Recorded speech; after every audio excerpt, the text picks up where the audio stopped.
Hello, everyone. So, in the previous podcast, we talked about this national security issue that's going on our southern border, especially between the state of Texas and the federal government.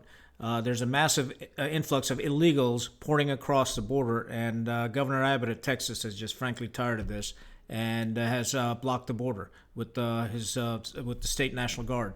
So, the Supreme Court voted in favor of the federal government, saying it's the federal government's responsibility for maintaining the border and also for immigrations. And under the Constitution, they're correct. But that doesn't still solve the problem because the federal government is really not being successful in stopping this inflow because of some of our policies. And the first one is granting asylum to people that illegally cross the border, and then they claim that they're asylum seekers. Well, the definition of asylum is fairly narrow. It has to be because of religious or political persecution. You just can't seek asylum because you're looking for a job in the United States. It doesn't work that way. Because what it does is, by allowing people to file for asylum when they don't meet the criteria, you're getting this massive influx of people that are coming in, knowing that once they cross the border, they say, hey, I'm claiming asylum. And then the federal government has to provide them housing, food, medical care, and whatnot. Rather than stopping the flow, it has increased the flow. By some estimates, there's 500,000 to upwards of 3 million people coming across the border. That's a massive number. That's 10,000 people a day on the average are coming across the border. 10,000 that we know of, that we catch. We don't know how many are getting through.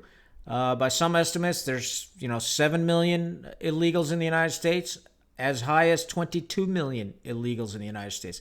This is a massive drain on the resources of the states because these illegals, they use all sorts of state resources, starting from education, healthcare, roads, and other facilities that the states provides its taxpayers, yet they don't pay any taxes.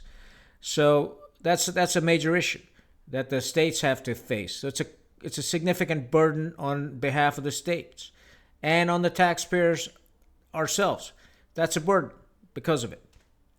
So what can we do about it? We talked about very simply that we'll pressure Mexico into establishing a buffer zone along the border so people can't approach the border. That buffer zone can be 1 kilometer, 5 kilometers, 10 kilometers, whatever they need, but they need to secure the border. If they can't secure the border and somebody crosses over, they pay a fine, a penalty, just like the airlines do. It could be upwards of $5,000, $10,000. Now, again, I support legal immigration. I don't support illegals coming into the United States. They're felons as far as I'm concerned. They broke our law. It's just like if I crossed over into Mexico illegally, I broke their law and I'd be considered a felon, or any other country for that matter. The second is, the program of asylum that we have. You cannot cross a border illegally and then claim, asylum in the United States. Well, that's wrong, and I'll tell you why. Because first, you've broken a law. You've crossed the border, and you're a felon, right? The second part is asylum has a very narrow definition. It has to be political or religious persecution. But majority of these people and they have to be able to prove that. So there's a process, and that process has to be safeguarded. You just can't randomly allow, hundreds of thousands, millions of people coming across the border and say, yeah, we'll give you asylum, and then become a caretaker. It ain't going to work. It's a losing proposition. So asylum should only be granted on the other side of the border. They can approach the U.S. consulate or the U.S. embassy, or even do it online. Submit the paperwork, and if you qualify, we'll give you permission to enter the United States legally, and we welcome you. We welcome immigrants to the United States. Okay, now the issue is, what do we do with this upwards of 20 million illegals in the United States? Now, they're all good people. They come to the United States, they're trying to take care of the family under hardship, under duress. Most of them work on the farming industry, picking out lettuce, strawberries, onions, and whatnot. I've seen it firsthand in California. They're hard workers, no doubt. Many of them work in the construction industry, extremely hard workers, no doubt. Without them, the construction industry probably would collapse in the United States. And we don't want that. We want the United States to prosper economically. So what can we do? Well, we have two options. One is we deport them. The second option is we find a path to legalize them into the United States.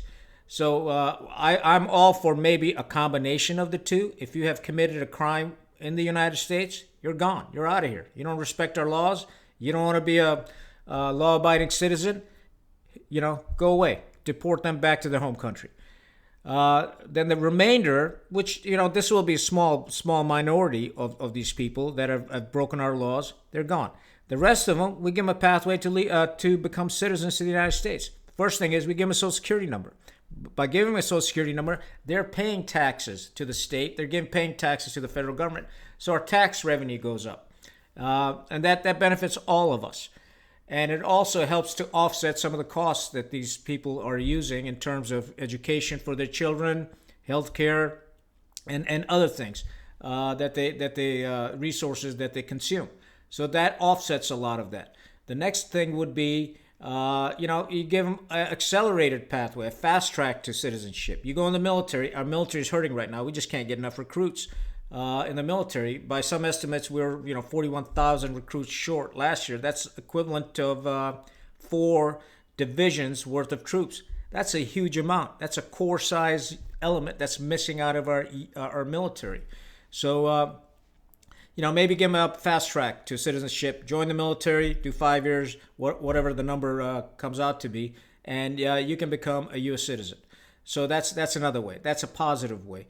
And lastly, we need to get back into the process of getting the right people to immigrate to the United States. And what I mean by that is when my family came here in the early 70s, you had to be a doctor, an engineer, a professor, or had some skills, or be able to make an investment in the United States.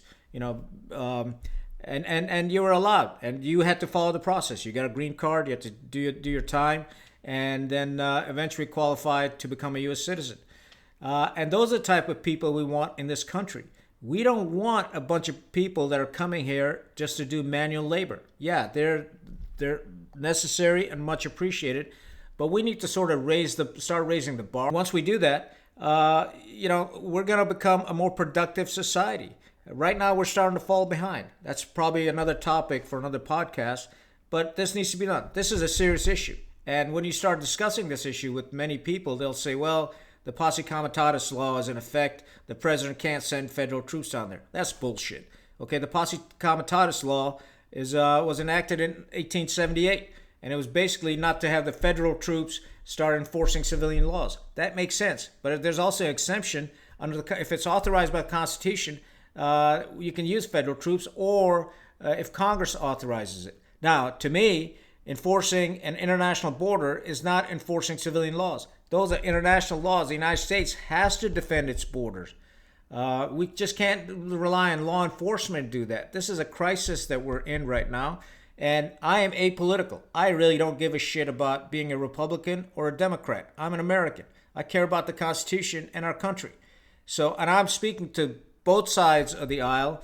Congress, you need to start passing legislation and making this a priority. And to the executive branch, you need to come out with policies that make sense. Stop this nonsense of asylum. Come across the border, we'll give you asylum. That's bullshit, because a massive influx is coming in, and it's not stopping the flow. We got to stop the flow. So the policy is no more asylum if you cross that border illegally. You stay in your home country. You apply through the embassy, through the consulate, or online if you want asylum. And if you qualify, by all means, we'll give it to you. So there has to be a balance here. There has to be empathy also. But by the same token, we need to enforce our own laws, because our national survival depends on it. I don't give a shit, quite frankly, about Ukraine, Israel, or any other country on this planet. I care about America and our future. And we shouldn't take a bunch of people down in Texas telling us how the executive branch and the legislative branch to do the damn jobs, or a bunch of truckers. I mean, there's people piling in. There's like 27 states now are supporting Texas. So this is turning into a serious issue. So we need to act upon it. It shouldn't have taken this long for common sense to prevail. And we need to stop the madness. That's all I got. Stay rugged. Khan out.